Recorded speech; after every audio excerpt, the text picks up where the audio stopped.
సామాజిక సాంఘిక విప్లవ జ్యోతి మహాత్మా జ్యోతిబా పూలే వర్ధంతిని పాత అల్వాల్ అంబేద్కర్ నగర్ కాలనీలో నిర్వహించారు.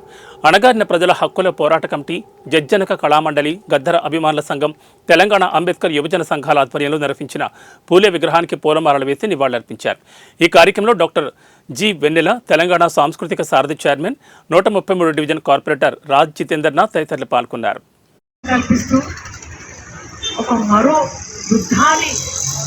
ఓ 100 ఏళ్ల ముందే ప్రకటించారంటే ఇంకా మనం దాన్ని కొనసాగిస్తున్నామంటే మనలో ఐక్యత లేదనే అనిపించింది.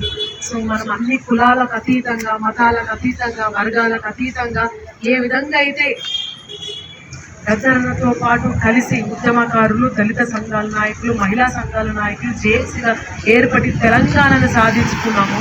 ఈ సాంస్కృతిక తరఫున కూడా అన్ని కులాలని, మతాలని, వర్గాలని కలుపుకుంటూ తెలంగాణని పునర్నిర్మించుకోవడానికి ఒక నూతన సాంస్కృతిక ఉద్యమాన్ని ప్రారంభించబోయే తరుణంలో మనమంతా కలిసి పనిచేయాలని నేను మీ చెల్లెగా, మీ బిడ్డగా నేను మిమ్మల్ని కోరుతున్నాను. ఈ అవకాశం ఇచ్చిన పెద్దలకు అందరికీ ధన్యవాదాలు.